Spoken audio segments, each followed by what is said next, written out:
episode of the Be a Paid Speaker Now podcast.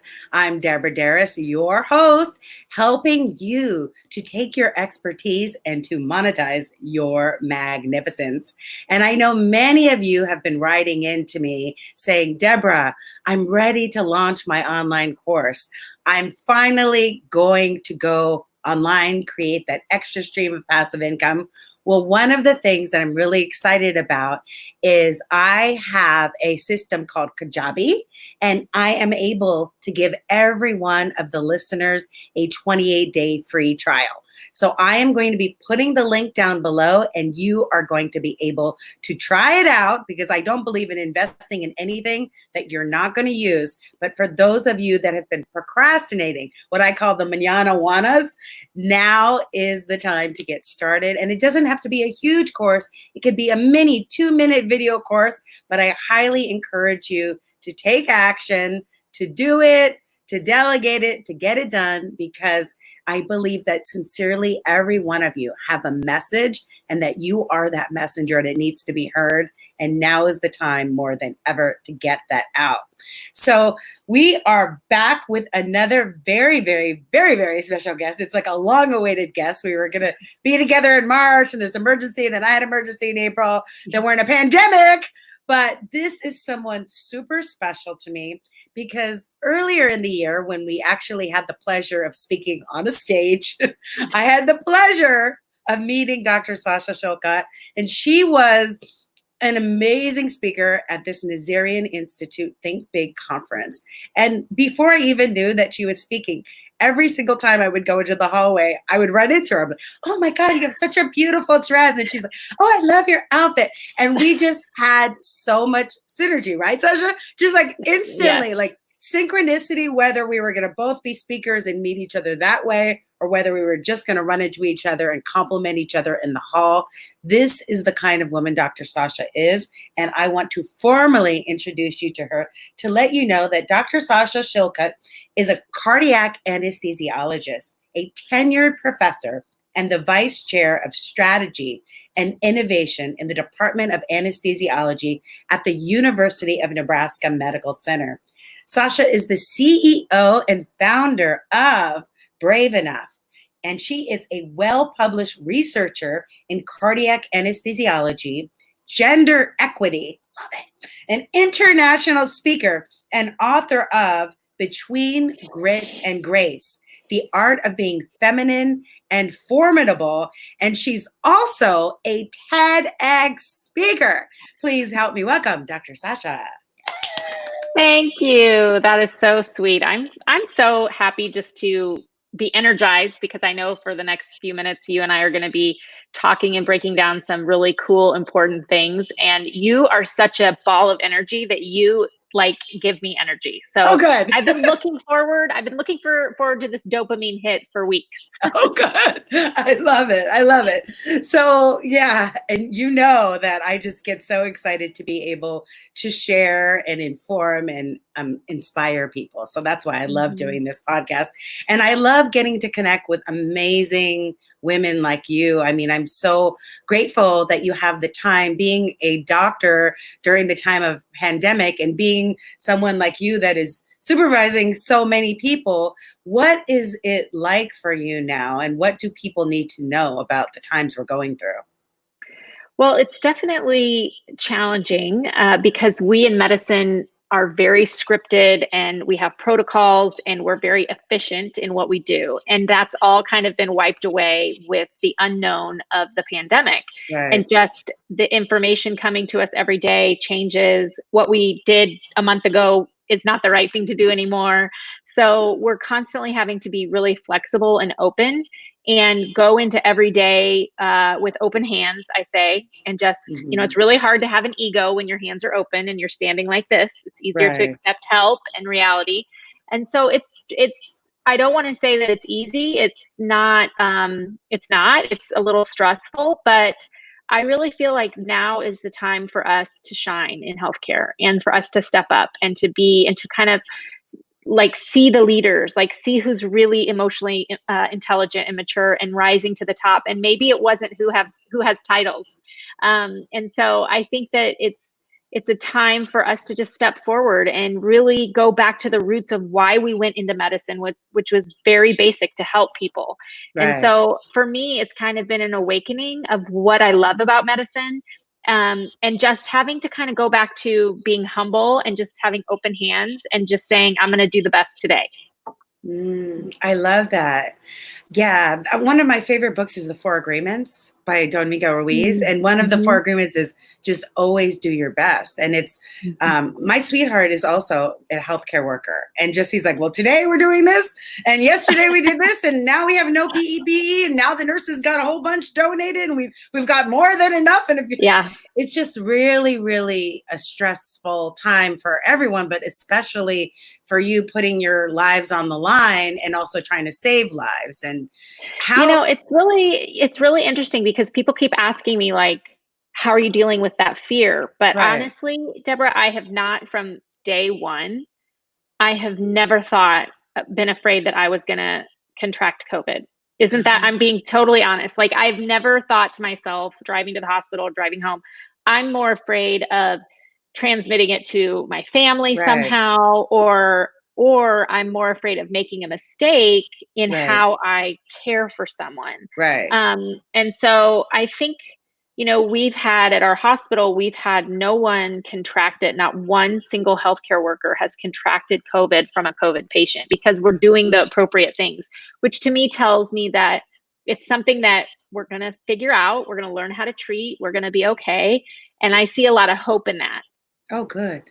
That's good to hear. And, all the people that I know in healthcare are not scared either. Like, it's like, my mom is a speech therapist, 72 years old, going into nursing homes. I'm like, Mom, I'm like, there's old people in there. She's like, I'm old too. She's like, I would go into the hospital if I could. It's because when you take that Hippocratic oath, I mean, you are of service, and that's who you are as beings. You wouldn't go into that industry if you weren't, but it's such a part of your story. And listening to your TEDx talk again for the third time today. Oh, you're so sweet. Yeah, and that's one of the things that really inspired me to have you on the podcast, because doing a TED talk and becoming a speaker when you're a physician, and just the story that you have, how did that come about? Well, it's interesting because I always say, like, I may be the only physician that got a TED talk talking about her biggest failure. But I think that for me, I had a very negative clinical outcome, which I talk about in the TED talk, early in my career. And it shaped me because I hid it. And it limited me because I didn't talk about it with anybody, because I was terrified to, and because I had PTSD from it, quite frankly. I didn't talk about it, and it limited my forward progress in my career. I would say no to opportunities because I would be afraid to be on a stage in front of too many people, that somebody would out me. I had terrible imposter syndrome. And more and more, it started to become a problem because I was gaining success. So when you have a career failure or a personal or professional failure that you think is unforgivable, that you see as like this huge X on your life, the more successful you get, the more that X becomes so big and looms over you and holds you back. And it can be anything. It could be a divorce. It can be loss of getting fired from your job. It's different for every person, but what you perceive as like your biggest failure in life. And so I knew at a pivotal point in my career that I had to process this. And the way that I learned how to process it and really forgive myself was to talk about it. The first time I talked about it on a stage was in front of a group of about 100 women doctors. Thank goodness it was women doctors, because they're so compassionate. Not that men aren't, but the women I felt really safe around. And I shared my story, and I couldn't even get through it without just tears. And after that, I was so afraid that I would never be asked to speak again. I got so much, the women were lined up to tell me their stories of failure. And it was like a light bulb went off, because so many of these women that I actually knew, some of them thought of them as like these amazing women that I put on a pedestal, also had stories of failure. And I thought, something is wrong in medicine that we can't talk about our failures. And that's when I really started studying resilience, and I really started studying what that was. And I started sharing and speaking about it. And the more I spoke about it, the more I got asked to speak about it, and the more comfortable Ah, I became speaking about it. And I can tell you, like, I just gave a talk a couple months ago to a room that was 97% male surgeons. So there were like 10 women in the room, hundreds of male surgeons. And after I gave my talk about failing and my biggest failure, the men were lined up, some of them with tears, saying, I've had a similar story I've never shared with anyone.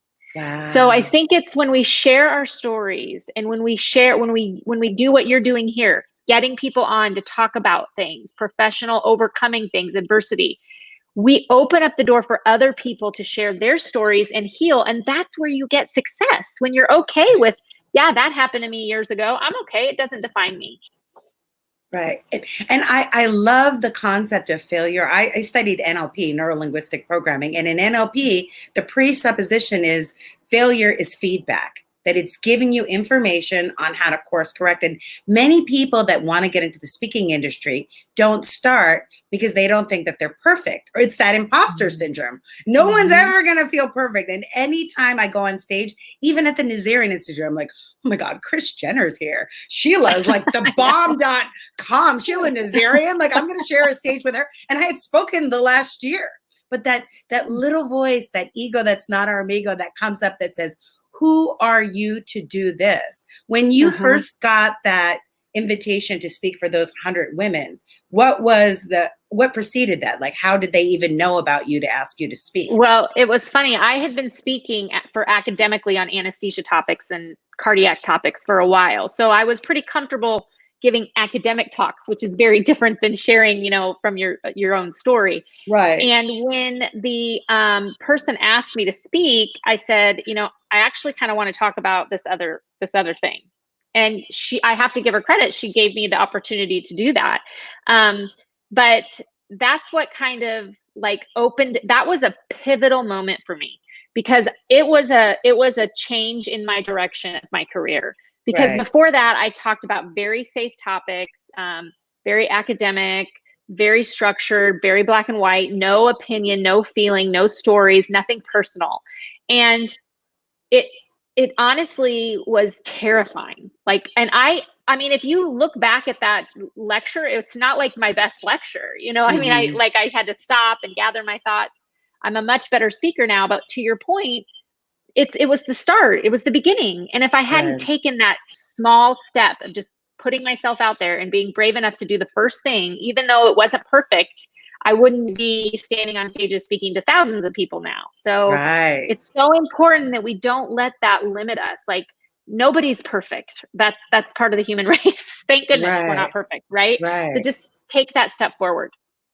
And I love the fact that you talk about that when you speak things, it takes away the energy of them. Because as somebody that I'm a spiritual counselor, and I would volunteer in these 12-step programs, and they would always say that addiction is because of your secrets. We're as sick as our secrets. And that when we speak them out loud to even one other person, that it takes away the guilt or the shame. And then we're able to be free and liberated from that. Yeah. It's so true. And I love that. I love that you're as sick as your secrets, because, what's interesting is I did that first talk for me. A lot of it was for me. I stood on that stage and I found the courage to tell my story as part of my healing. But I had no idea that it was going to open this huge door for other people to heal. And I still get emails and messages from people who have heard my story, I mean, almost weekly, that say, I finally told my spouse about this. I finally told my coworker and shared this story about how I made a mistake and I lost this patient, or I blamed myself for not doing this thing, or for failing in this. And it's so interesting, because I didn't think I was going to stand up there and heal people. I thought I was going to heal myself, but it's so powerful when you share something like that, because you give other people, you empower other people to share their story. Yeah, the victory and the vulnerability, right? To be honest and authentic. When I first started speaking, I would hold back a lot of the like not so great stories and I would share, and I realized where people really connected me was the hot mess stories. It's like, Yeah, oh, no, it's so true. you lost your house during the divorce? So did I. You know what I mean? It's like, no, but it was like I only wanted to tell the rosy parts, but it's so important. And I love what I love also about you is how you're so committed to empowering women and gender equity and all that, females go through in a male dominated industry. And that's why you created the conference Brave Enough, right? One of the inspirations for that. Can you talk about your inspiration for that? Yeah, I kind of felt like at this pivotal point where I couldn't forgive myself. I had this massive failure. At the same time, I was really burning out in medicine. So it all kind of came to a point about 6 or 7 years ago. And at that time, I realized that I healed myself over about a year. I took myself through a very healing process, and I really came out of of a dark place. But at the end of that year, what I lacked was women friendships. And I'm a very extroverted person. Like, you met me at a conference and I stopped you in the hallway to tell you how cute I loved your outfit. Like, I'm super extroverted and I've always had lots of friends. Right. But when you're not well and when you're hurting, you start to withdraw and you think nobody wants to be around you. You convince yourself of that, right? So I had really isolated myself. So I started with just building a group of 10 women doctors. I asked 10 women, do you want to be my friend? Literally in a text. and that grew to a Facebook group, which has 12,000 doctors in it now. And through that, I started building my company Brave Enough so that I could have events and we could come together and learn and then also mentor and sponsor one another. And that's what I do with the Brave Enough conference and my work with the company that I own. So I created the company I needed, right? Just like what you've done. You've created the company you needed to be successful. Now you're giving that to so many, you're giving your talents and your wisdom and your knowledge to so many other people to become successful.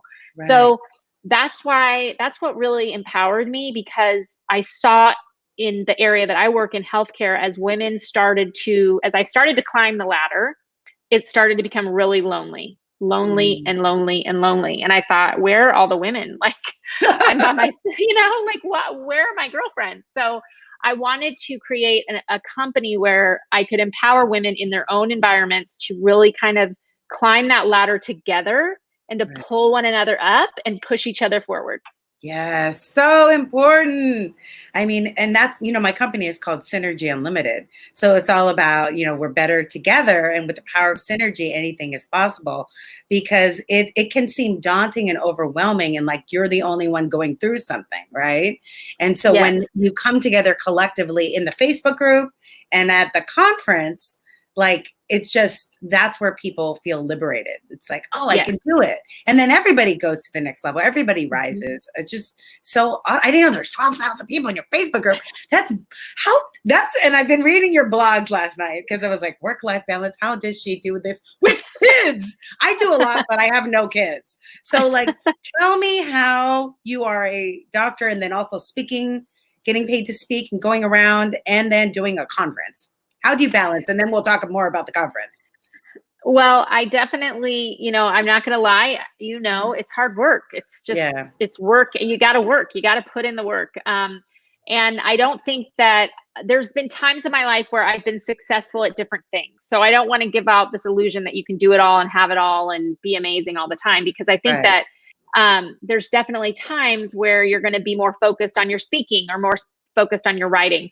But I do have very good time management skills. I will say that I've developed a very succinct pattern of every Sunday I sit down and I plan my week and I look at white space in my week, and I don't, kind of burn an hour here or there. Like, I really use my time, and I see time as money, very, very bluntly.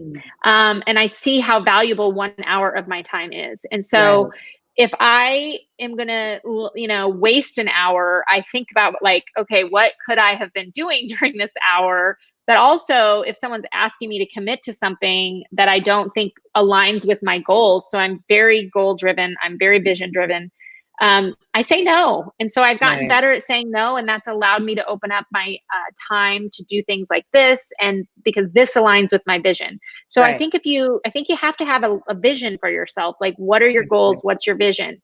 And everything has to fall into that. And I didn't always have great time management skills, but I do now. I'm pretty strict about them. And I really take every Sunday to plan out like what my week looks like and what's on my calendar and what do I need to be aware of. Like if I have a crazy day on Wednesday, where's my 1 or 2 hours that I'm going to take to myself on Thursday so I don't burn out.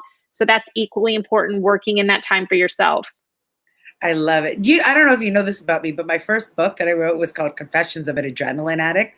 And it was when I was hospitalized for burnout because my adrenals had burnt. And I was only 20. I was only 25. Goodness. And they couldn't figure out what was wrong with me. They're like Epstein-Barr, fibromyalgia, chronic fatigue. And it was really adrenal burnout from because I just did not have a stop switch. And I was really a people pleaser. And I was doing it because I wanted to prove to whoever, my dad, whoever. He told me when I was in the hospital, you don't have to prove to me. I was like doing a triathlon, going to school, working full time, doing an internship. And it was just like killing me. And so look at my door. See that little flip chart? Yeah. It says the last chapter of my book is saying no. Like there's so many things. Mm-hmm. And it's like that FOMO, even on lockdown, it's like, oh my God, there's this Zoom party, that Zoom party. I want to be on everything, right? I know. And so as type A personalities, to be able to say no to things, it's really empowering because then you could say yes to your vision and your dream and your company. And you're so inspiring because I know a lot of people that are listening are speakers that want to get paid. They want to do it. And sometimes you have to create your own conference and have your own movement. Yeah. And then you build it, they will come. So you were speaking first and then you did the Brave Enough conference, correct? Yes. Well, I was speaking academically, and I think this is really important. So I had speaking skills. Right. But I can tell you that the first time I pitched that I was going to have a women's conference for women, I literally was told this: you don't have street credibility with women. You don't have a degree in women's studies. Oh, come on. You're not. And I'm like, and I honestly believed that person. I was like, oh yeah, maybe I should go to school and get a degree in women's studies. because I think that they couldn't grasp that you can be two things at once. Right. That I can be a cardiac anesthesiologist and also lead a conference for women. I can do both of those things. It's too much for some people to grasp that you can do, like you have a degree in lingual science, but you also have this amazing company. You do so many things because you're multidimensional. And I think we have to get out of our own minds and really believe that we can do this. So I built this conference from scratch. Like I just had this idea. I put it out there. I said, if I can get 100 women there, that would be awesome. I got 200 in the first hour. It crashed the server. Wow. So, I bet because they were so hungry for it because there's nothing out there like it, right? There's nothing like it. And it's very different than classic medical conferences. I mean, we get really real, really fast and we get to our internal growth. Like it's not about what's best for our patients. It's what's best for us. And when we are the best we will be the best doctors for our patients. Right. Yeah, I was looking at the agenda of speakers. I'm like, ooh, some of these are juicy. Yeah. I was like, this looks good. They are. Yeah. And so the conference is 2 days. It's 3. It's like 2.5, but yes. And I also have retreats. So I do a small retreat in January for women. That's amazing too, all about wellness and well-being.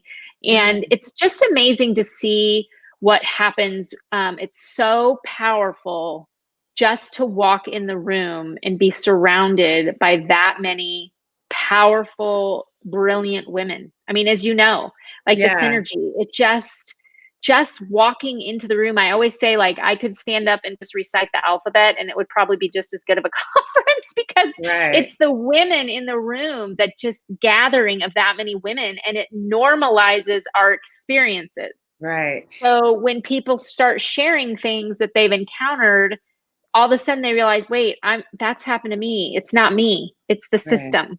Right? Right.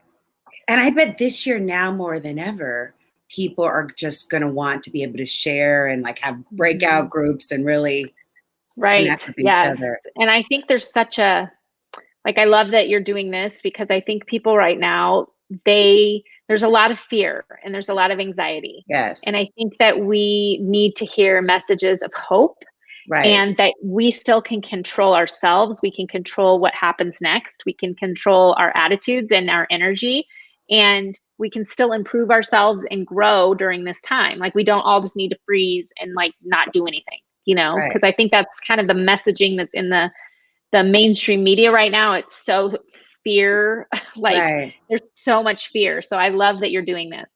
And just the first thing that you said, that you were not scared and that you believe that we're going to be able to get it under control, that just like wiped, like there's this whole, I got chills, because it was like, I've been living because of what the news is feeding us. Mhm. Can I go outside? Will I ever go outside? Like, it's so terrifying to think that your life is going to be inside your living room. But the fact that Right. you said, because you see what's actually happening, not what's politically or whatever dictated Right. to us by whatever agenda.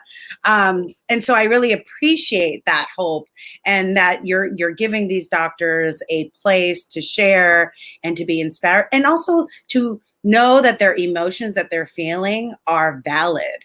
Because Yeah. one of the things that I have learned going through my own trauma is that when I don't express my emotions is when I get sick. So Yeah. it's okay if you're scared or angry or Yeah. frustrated, and to have that group. I could see you doing like a monthly membership thing with the Brave Enough, where everybody does something like that. Yeah, I know. I've been actually kind of creating some new content in the last month, and I realized like there's so much power with continuity of community right now, and thinking about doing that membership, because I think that it's really hard in 2020, first of all, to show up every day as yourself. Right. Exactly. Like, you got to have courage just to show up I as don't who even you have are, face right? powder. I'm out of it. I'm like, whatever. It's not about me. It's about you. So I think that we really need that leaders to come up and say like, hey, like today I struggled to get in the shower. Right. But I still was able to encourage people by giving them a positive message. One of the most powerful things to me that has been an aha moment is thinking about that I can be working on myself and inspiring people at the same time. Yes. Wonderful. It's Yes. so free to think that. Yes. Like, Yes. you can have this amazing podcast, you can have this amazing speakership series where you train people amazing courses, and you can have this huge public voice and also be working on yourself Right. and Right. and working through your own thing. Like, Right. that's okay. It's okay to do both of those things. Right.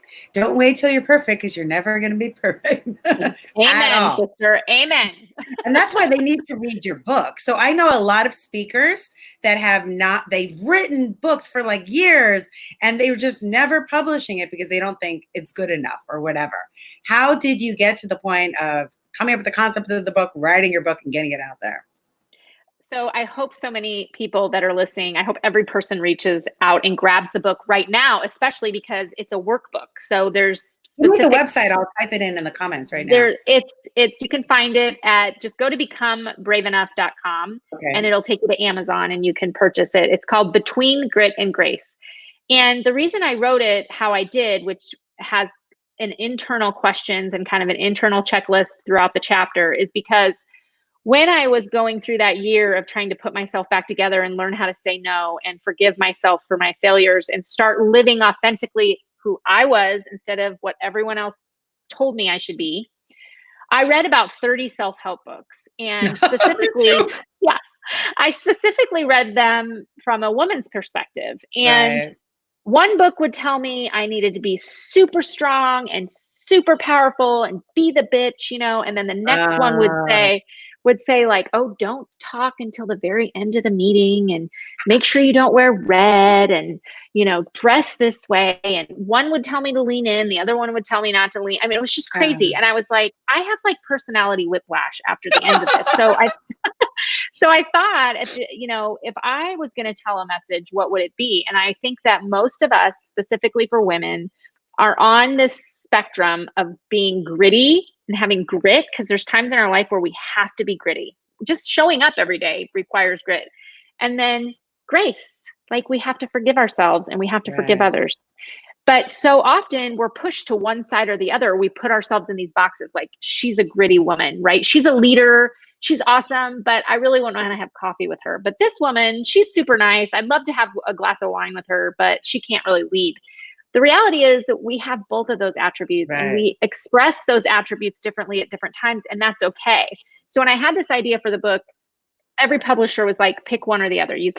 Women can't be both. And I'm like, yes, we can. That's the whole point of the book. That's the whole point. So I was lucky enough that I found a publisher who took me on, and the book. So I have questions in the book to really ask you, like, all about your authentic self, all about your past failures, and who you are and how you embrace both grit and grace. I love, so it's not just a book you read, it's a book you work through and process and do. And I think, and that's one of the things that makes you such a great leader, because you're strong, but then you're also compassionate. It's the feminine, the masculine energies that you talked about in your emotional intelligence speech, which was so riveting. Yeah, I love it. I was like taking notes. I was like, oh my God, this is good. Taking pictures of it. So I really hope that those of you who are listening are not just listening, but are inspired, because I believe in taking inspired action. I'm interviewing Dr. Sasha not because she is just an incredible, amazing woman, a mentor to me, but also that you will hear something she said and say, you know what, she's right. It's my time to put myself out there as a speaker. It's my time to do a conference. It's my time to write a book, or it's my time to know that failure doesn't mean anything, but that I can learn from it, to get on the bus, like you told your son, right? Get on that bus, and we have to just get back in there. Right? Because at one point you were like wanting to just let go of your role as a physician, right? Yeah. I mean, isn't that scary that after all those years of training and all those hours I put in, I was so miserable, I wanted to quit. I mean, I would have quit. If you would have come to me and said, you can pay your rent tomorrow and quit your job as a doctor, it's not like it was just the job. It wasn't just the environment. I just didn't even want to practice medicine. That was such a wake-up call for me. And now it's interesting because I'm more myself and I love my job. I love taking care of patients, you know? So I think that it starts from within. We have to figure out how we can embrace our own unique story. And we're all unique. We all have unique stories and experiences. So that's why it's so important. If you're listening, don't wait. Just take those small actionable steps to develop your course, or become a speaker, or start a conference, or publish that book. It's your story has significance. Yeah. And I definitely am going to invite, one of my best friends is an anesthesiologist here in Beverly Hills, Dr. Pat, and I'm going to let her know about your conference. And any of you that are interested, when is your conference and how can they sign up? It's September 10th through September 13th, and they can go to braveenoughconference.com. And then they can also find information if they want to join the Facebook group and all of that. Awesome. Absolutely. And then go to YouTube and watch her TED Talk. Or is there TED Talk on your website too? Yeah, and it's on YouTube or my website. Yes. Yeah, go to her website and you'll be able to find everything. I really appreciate your time. I know how busy you are, and this has definitely been inspirational to me. I'm so grateful to not have to live in fear anymore, because what you said, it's all going to be, I'm just going to rewind the part of the podcast. She's like, it's going to be fine. Okay. I've been working in the hospital. I'm fine. You guys are going to be fine. We're going to get through this. We will. Yeah. Any advice for new speakers just starting out that, to get started? One last word. I would say practice. I still practice when I'm getting ready to give a talk. I still kind of run through it. Don't try to rehearse the perfect talk, because it doesn't exist, right? So just get, and the thing that I always think is, like, no one in the audience knows if I messed up. Right. Like, nobody in the audience knows that I forgot to say this thing. They don't know that. So just give yourself grace and start somewhere and get out there, because your voice is significant. Exactly. I agree, because when I tried to practice the perfect speech, it never would come out. So I just practiced the outline of it, and then it's just perfect. So there's the website, right? BecomeBraveEnough.com. Correct. Thank you. You cannot miss it. All right.